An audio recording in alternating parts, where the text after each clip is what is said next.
scored over the last 7 games. So ito daw yung mga scores. We have 1, 3, 4, 6, 7, and 8. So ito daw yung mga scores sa last 7 games. O, paano natin kukuhain si mean? Paano natin kukuhain si median? Paano kukuhain si mode? Paano kukuhain si range? O, madali lang yan, basta makikinig po. Okay, dun po muna tayo sa mean. Coach, paano kuhain si mean? Ang gagawin mo lang, ipag-add mo lang lahat ng numbers. O, 1 plus 3 plus 4 plus 6 plus 6 plus 7 plus 8 is equal to what? 1 plus 3 is 4 plus 4 is 8 plus 6, 14 plus 6, 20 plus 7, 27 plus 8, 35. Oops, hindi na nagkasya. That is, dito natin ilagay, 35. Ang sum po niyan is 35. That is not the answer yet.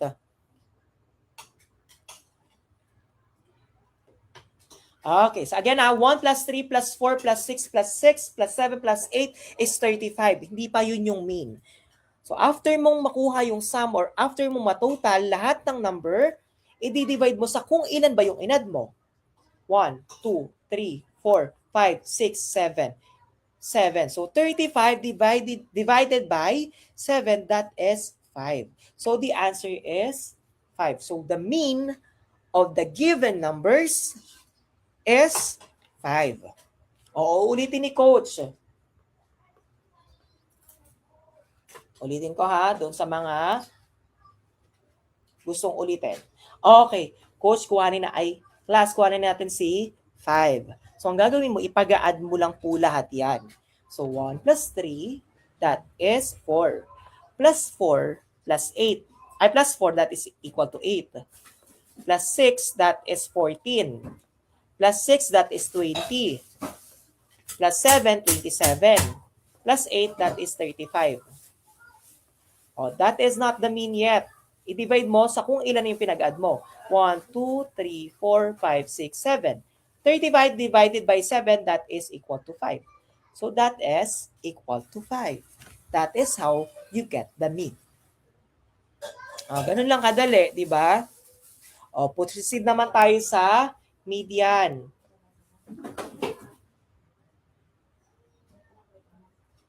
Okay, paano po kuhanin si median? Madali lang kuhanin si median. Ang gagawin lang po, first thing you have to do is to arrange the numbers into lowest to highest. Lowest to highest sa pinakamababa hanggang sa pinakamalaki i-arrange mo. Dapat organize yung number. Pinakamaliit hanggang sa pinakamalaki. Dito sa given numbers natin, nakaayos na. Pinakamaliit hanggang sa pinakamalaki na yan. Least to greatest na po yan. So, ang gagawin na lang po natin, hanapin natin yung pinakagitna. Median is middle. Middle point. Paano po gato, tingnan po kung paano natin kuhain yung gitna. Ganun ang kadali. Tanggalin mo both side. Anong natira? Di 6. That is our median. Diba? Ganun lang kadali. I-arrange mo para makuha si median, arrange mo muna least to greatest, pinakamababa hanggang pinakamataas. And then, kuhanin mo yung pinakagitna. Tanggalin mo yan, both sides. Ayun natira, ayun yung nasa gitna. So, 6 is your median. Okay, so nakuha na si median. Ganun lang po si middle or si median. Sige, next tayo.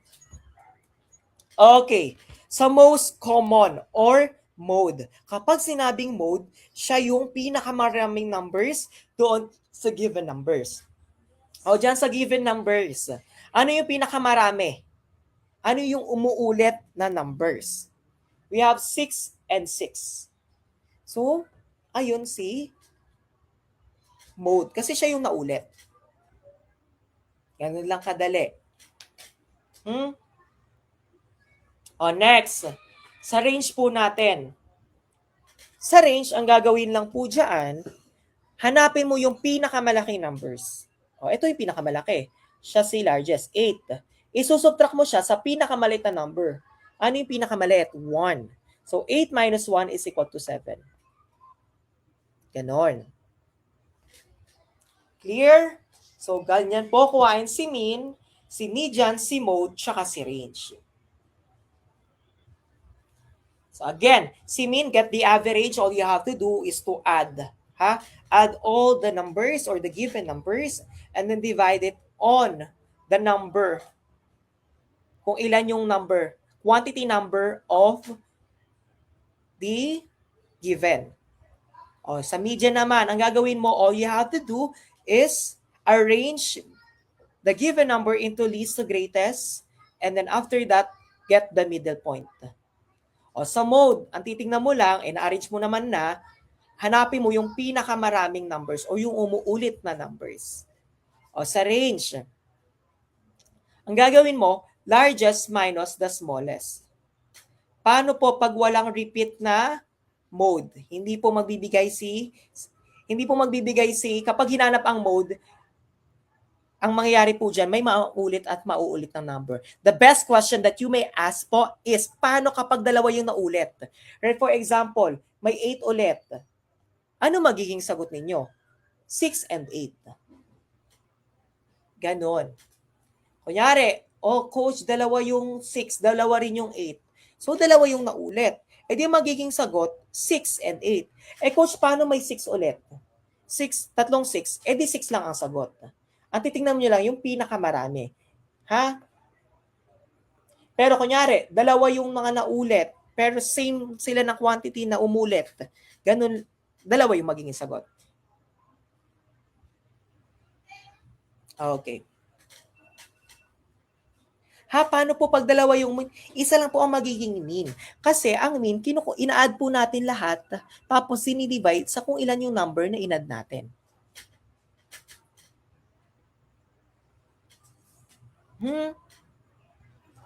Or, baka ang tanong mo, paano po pag dalawa yung nasa median, ay nasa gitna?